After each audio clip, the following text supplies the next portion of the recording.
ദില്ലി വിമാനത്താവളത്തിൽ 82കാരിക്ക് വീൽചെയർ നിഷേധിച്ച് air India. Wheelchair ലഭിക്കാത്തതിനെ തുടർന്ന് വയോധിക മുഖമടിച്ച് വീണ് ഗുരുതര പരിക്കേറ്റു. മുൻ സൈനിക ഉദ്യോഗസ്ഥന്റെ ഭാര്യയോടാണ് എയർ ഇന്ത്യയുടെ നിരുത്തരവാദപരമായ നടപടി. വിവരങ്ങളുമായി സിബി ജോസഫ് ചേരുന്നു. സിബി, ഈ എയർ ഇന്ത്യ അധികൃതരോട് ആദ്യം തന്നെ ഈ വിമാനത്താവളത്തിൽ എത്തിയപ്പോൾ തന്നെ വീൽചെയർ ആവശ്യപ്പെട്ടിരുന്നു, അവർ കൊടുക്കാൻ തയ്യാറായില്ല, അങ്ങനെയായിരുന്നോ? സിജു, മുൻ സൈനിക ഉദ്യോഗസ്ഥന്റെ ഭാര്യയ്ക്കാണ് ഇത്തരത്തിലൊരു നിർഭാഗ്യകരമായ സംഭവം ഉണ്ടായത്. അതായത് മാർച്ച് 4-നാണ് ദില്ലിയിൽ നിന്നും ബംഗളൂരുവിലേക്കുള്ള യാത്രയ്ക്കിടെ ഈ ഒരു സംഭവം ഉണ്ടാകുന്നത്. എയർ ഇന്ത്യയിൽ നേരത്തെ തന്നെ വീൽ ചെയർ ബുക്ക് ചെയ്തിരുന്നു. പിന്നീട് ഈ 82കാരിയായ വയോധികയും അവരുടെ ചെറുമകനും കൂടി ദില്ലി വിമാനത്താവളത്തിൽ എത്തുകയും എന്നാൽ അവിടെ 1 മണിക്കൂർ കാത്തു നിന്നിട്ടും ഈ വീൽ ചെയർ ലഭ്യമായിട്ടില്ല. പിന്നീട് സേവനം ലഭ്യമാകാത്തോടെ ടെർമിനലിലേക്ക് നടന്നു പോകുന്നതിനിടെ ഇവർ വയോധിക വീഴുക, ഈ പ്രീമിയം എക്കണോമിക് കൗണ്ടറിൽ വെച്ച് അവർ വീഴുകയായിരുന്നു. ഈ വീഴ്ചയിൽ അവര് മൂക്കിൽ നിന്നും രക്തസ്രാവം ഉണ്ടാകുകയും തലയ്ക്ക് പരിക്കെടുക്കുകയും ചെയ്തു. അതുകൂടാതെ മേൽചുണ്ടും നാക്കും മുറിഞ്ഞു എന്നുള്ളതാണ് ഇപ്പോൾ പറയുന്നത്.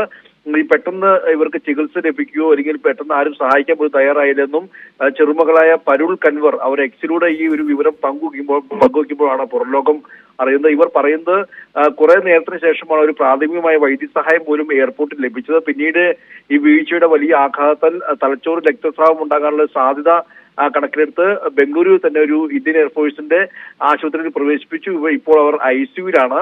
അവരുടെ ഇടതുവശം ബലക്കുറവുള്ള ഒരു വയോധിക കൂടിയാണ്. അതുകൊണ്ട് തന്നെ അവരോട് ചെയ്ത ഈ ഒരു ക്രൂരതയ്ക്കെതിരെ കമ്പനിക്കും വ്യോമയാന മന്ത്രാലയത്തിനുമെതിരെ പരാതി നൽകിയതായി പരുൾ കൻവർ അറിയിച്ചിട്ടുണ്ട്. എയർ ഇന്ത്യയുടേതായ ന്യായങ്ങളൊന്നും വന്നിട്ടില്ല ഇതുവരെ.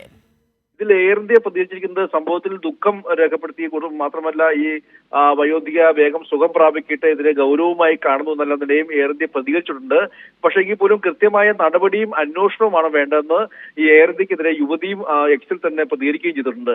എന്തായാലും മറ്റു മാർഗമൊന്നും ഇല്ലാത്തതിനാലും മനുഷ്യജീവിതത്തിനും ക്ഷേമത്തിനും ഇത്രയധികം വില നൽകാത്തൊരു സാഹചര്യമാണെങ്കിൽ ഒരു സമൂഹ മാധ്യമത്തിലൂടെ ഈ ഒരു അനുഭവം പങ്കുവെക്കേണ്ടി വന്നതെന്നും ഈ ചെറുമകൾ വ്യക്തമാക്കുകയും ചെയ്യുന്നുണ്ട്. മാർച്ച് 3 നടന്ന ഒരു പേരക്കുട്ടിയുടെ വിവാഹത്തിൽ പങ്കെടുത്ത മുത്തശ്ശിയുടെ നല്ല ഫോട്ടോയും അതുകൂടാതെ ഇപ്പോഴത്തെ ഒരു ഈ മാർച്ച് 4-5 തീയതിയിൽ ഈ ഒരു സംഭവത്തിന് ശേഷം ഉണ്ടായ അവരുടെ അവസ്ഥയും ഉൾപ്പെടുന്ന ഫോട്ടോ സഹിതമാണ് ഈ ഒരു യുവതി ചിത്രങ്ങൾ എക്സിലൂടെ പങ്കുവച്ചത്. എന്തായാലും കഴിഞ്ഞ ദിവസം ഇപ്പോൾ ഈ എയർ ഇന്ത്യ സ്വകാര്യ മേഖലയ്ക്ക് തീരെഴുതിയതിനു ശേഷം ഇത്തരം നിരന്തരമായി നിരുത്തരവാദപരമായ സംഭവങ്ങളാണ് ആവർത്തിച്ചു കൊണ്ടിരിക്കുന്നത്. അതിൻ്റെ ഏറ്റവും ഒടുവിലത്തെ ഉദാഹരണമാണ് 82 വയസ്സുകാരിക്ക് പറ്റിയ ഈ ഗുരുതരമായ പരിക്ക്. വിവരങ്ങളാണ് ദില്ലിയിൽ നിന്ന് സിബി ജോസഫ് നൽകിയത്.